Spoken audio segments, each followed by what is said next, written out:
Hey everybody, Leah Klett here with the Christian Post. My guest today is actress Natalie Dormer. She stars in the new film Audrey's Children, which tells the true story of physician and co-founder of the Ronald McDonald House Charities, Dr. Audrey Evans. Tell me what drew you to Audrey's Children and the story of Dr. Audrey Evans.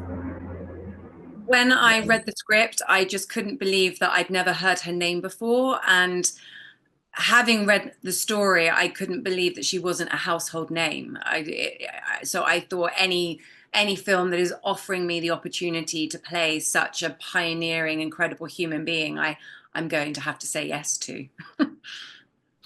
What was your reaction when you learned about her and all the incredible things she did and overcame, especially as a woman during this time?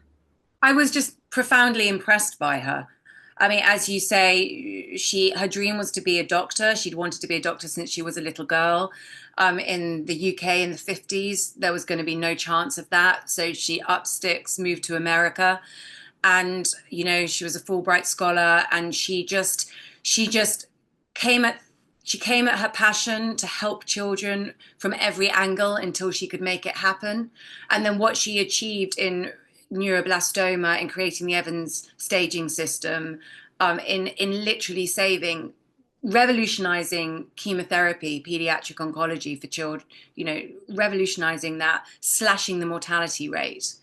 And then on top of that, being a co-founder of the Ronald McDonald Houses, which, to this day, are around the world in 62, I think it is, countries, helping literally millions of families. The fact that all this amazing positive results and energy could come from one woman, I was just a bit blown away by, to be honest with you.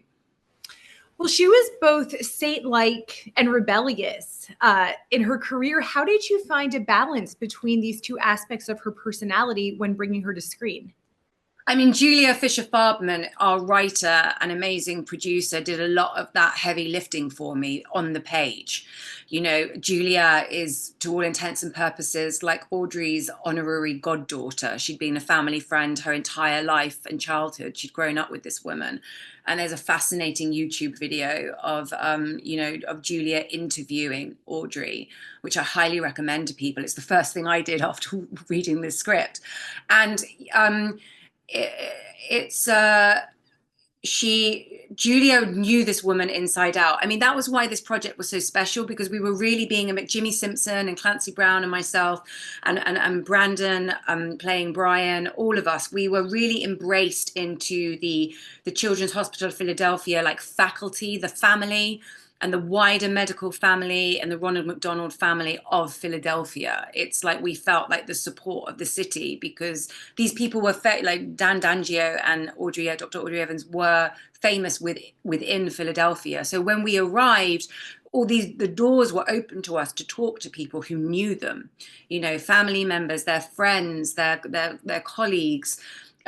People telling us stories and sitting down with us and like really, really like just hours and hours of talking about who they were and what they did, and actually getting to meet Audrey herself. I was able to sit down with Audrey and hold her hand before she passed. She left us halfway through the shoot.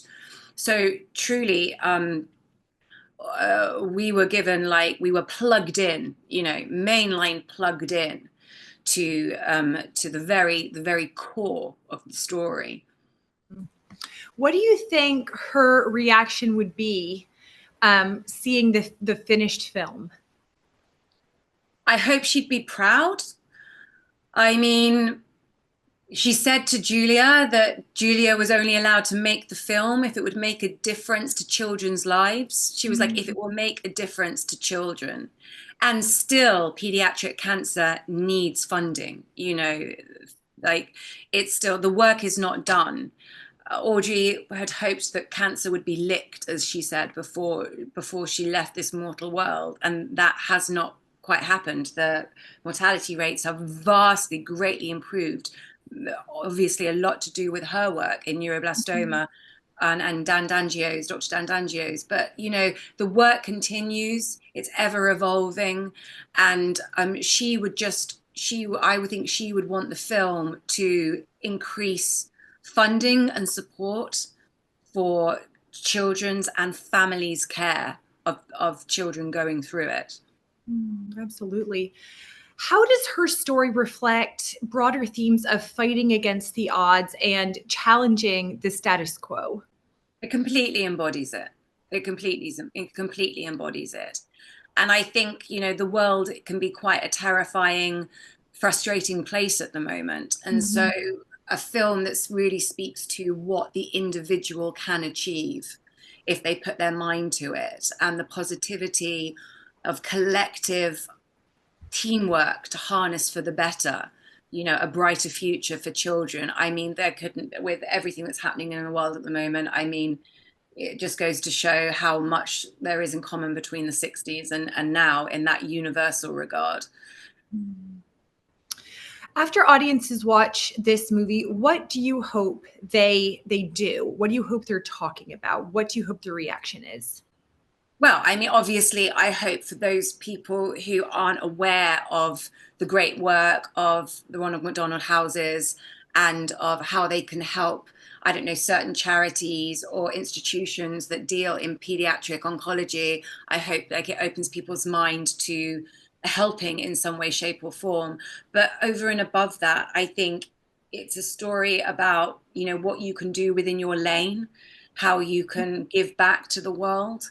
In a very, you can't fix everything. Not everybody can be a great panacea to all the ills in the world, but you can work out what you can achieve, what is doable within your remit. And this is not me talking. This is really Audrey. I've been trained up by Audrey. It's like you focus on what you can do for the greater good. Focus on that, and coming at it from different angles, keep asking until they say yes. Don't take no for an answer. So it's about having a small but achievable goal if you put your mind to it.